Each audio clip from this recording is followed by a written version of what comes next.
नमस्कार, राष्ट्रपति से मैं पवन केसवानी। मुफ्तखोरी की राजनीति को देश अब बखूबी समझने लगा है।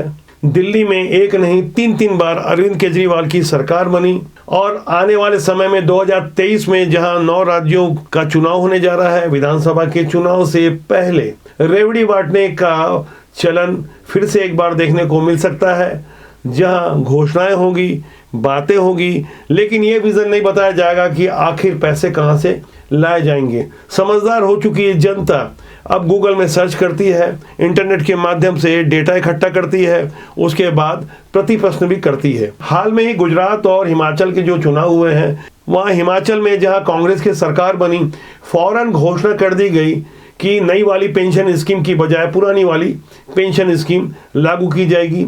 ये पेंशन स्कीम राजस्थान और छत्तीसगढ़ में भी लागू की गई है। जहाँ जहाँ कांग्रेस की सरकार है वहाँ वापस से पुरानी पेंशन स्कीम लागू की जा रही है। जनता के गाढ़े पैसे की कमाई को कहाँ किसे कब देना है, ये राज्य सरकारें तय करती है। लेकिन अब इसे लेकर बहस चल रही है कि आखिर मुफ्त की राजनीति कहाँ तक जायज है। भले से सरकार बन जाती है, राजनीतिक रणनीतिकार अपने हिसाब से पासे चलते हैं और घोषणाएं करते हैं। छत्तीसगढ़ में 2018 में जब सरकार बनी थी तब वादे के अनुसार किसानों को धान का समर्थन मूल्य 2500 रुपए दिया जाने लगा। उस समय राज्य सरकार को करीब 650 रुपए किस्तों में देने पड़ रहे थे। अब धान का समर्थन मूल्य 2030 और 2070 तक बढ़ गया है। वहाँ छत्तीसगढ़ की राज्य सरकार को अब भी अपना अंशदान देना पड़ रहा है, लेकिन पहले से कहीं कम। जबकि चुनावी वादे के अनुसार बिजली का बिल भी हाफ किया गया। इसे लेकर कुछ विसंगति पैदा हुई। रायपुर से एक तस्वीर सामने आई है जिसे आप गौर से देखिए कि किस तरह से भारतीय जनता पार्टी के कार्यकर्ता पुलिस कर्मियों के साथ झूमाझटकी कर रहे हैं। खास करके ये भाई साहब जो पूरी राजनीति वाली वेशभूषा में नजर आ रहे हैं, दो पुलिसकर्मी ने पकड़े हैं। ये बाकायदा गेट या बैरिकेड को अपने पैरों से दबा रहे हैं। इसी तरह की एक और तस्वीर आप देख रहे हैं जहां मेन गेट गिरा हुआ है। ऐसी तमाम तस्वीरों के बीच एक संदेश साफ निकल कर आ रहा है कि जो चुनाव नजदीक आएंगे, इस तरह की तस्वीरें लगातार आती रहेगी। आरोप प्रत्यारोप का दौर चलेगा। खासकर छत्तीसगढ़ में जहां भारतीय जनता पार्टी के कार्यकर्ता उत्साहविहीन होकर घर में बैठे थे, अचानक बड़ी संख्या में रेलवे स्टेशन में दिखाई दिए, जहां वंदे भारत एक्सप्रेस का आगमन हो रहा था। बिलासपुर से नागपुर के बीच चलने वाली वंदे भारत एक्सप्रेस को लेकर सीएम भूपेश बघेल का कहना है कि मुझे तो बुलाया ही नहीं गया।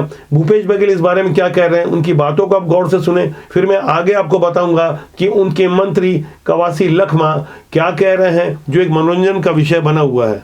और जब छत्तीसगढ़ से शुरू हुआ तो कम से छत्तीसगढ़ के मुख्यमंत्री के निमंत्रण देते आप नागपुर शुरू की अच्छी बात है।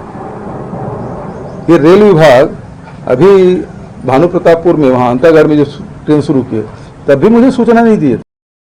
करीब 4 साल पहले छत्तीसगढ़ में सीएम भूपेश बघेल की सरकार ने 17 दिसंबर 2018 को जब शपथ लिया था, तब सबसे पहले किसानों के समर्थन मूल्य 2500 रुपए प्रति क्विंटल के वादे के अलावा फौरन कर्ज माफी की थी। उस समय कांग्रेस के राष्ट्रीय अध्यक्ष राहुल गांधी की मौजूदगी में बटन दबाकर फौरन यह संदेश दिया गया। किसानों को जहां उनके मोबाइल में मैसेज गया, वहीं जनता को भी मैसेज देने की कोशिश की गई कि हमारे द्वारा जो वादा किया गया था उसे निभाया गया। आने वाली 17 दिसंबर को 4 साल पूरा होने के उपलक्ष्य में सीएम भूपेश बघेल की सरकार गौरव दिवस मनाने जा रही है।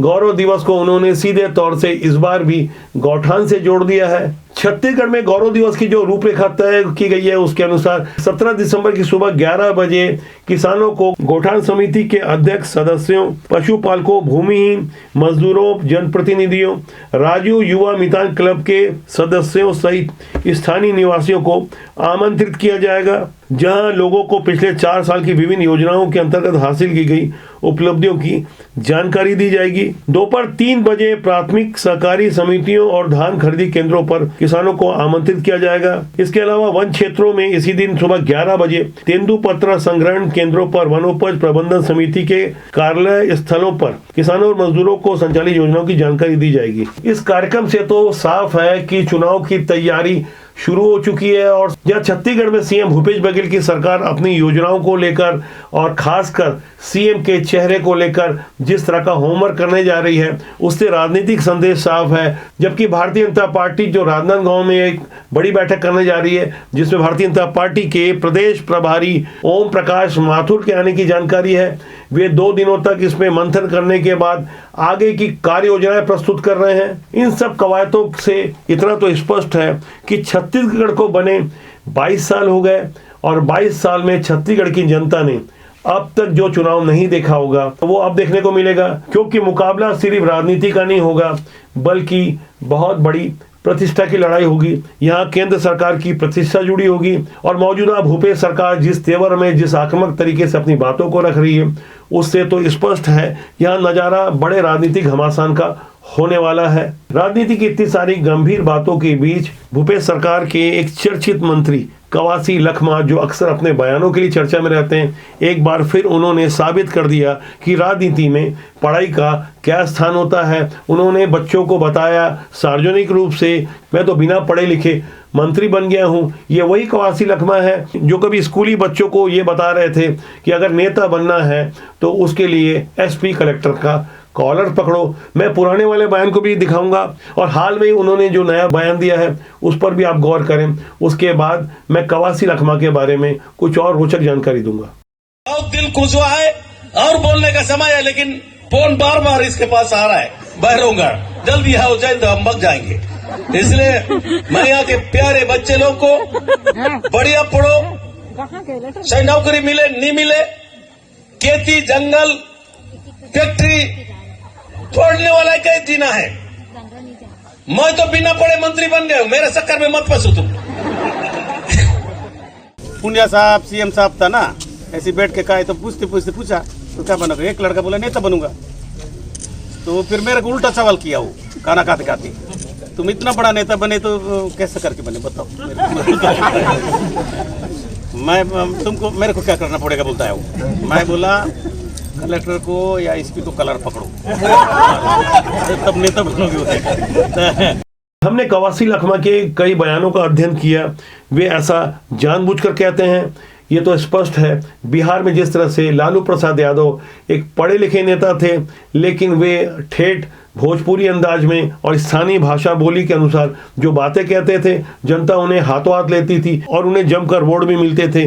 कवासी लखमा भी लगातार बस्तर से प्रतिनिधित्व कर रहे हैं और उन्होंने साबित कर दिया जो उन्होंने व्यवहारिक जीवन में सीखा वो वहाँ के वोटर उन्हें पसंद करते हैं। वे वही भाषा बोलते हैं जो उनके चर्चा का कारण बना रहे। ये अकेले कवासी लखमा ही नहीं है, बल्कि राजनीति के दांव पेच समझने वाले खांटी नेता अक्सर ऐसी हरकतें करते हैं जो जनता को बहुत देर से समझ में आता है। अंदर की ढेर सारी जानकारियां हम लगातार आप तक देते रहते हैं। राजनीति की सूचिता के लिए राष्ट्रबोध लगातार प्रयास करता है और राजनीति से जुड़ी ऐसी बातों को हम प्रस्तुत करते हैं जिससे समाज में सूचिता बनी रहे। विश्लेषण के इस अंक के बारे में आपकी क्या राय है, कमेंट बॉक्स में जाके अपनी राय जरूर लिखिएगा। राष्ट्रबोध को सब्सक्राइब करना ना भूलें और हो सके तो लाइक शेयर भी करें। नमस्कार।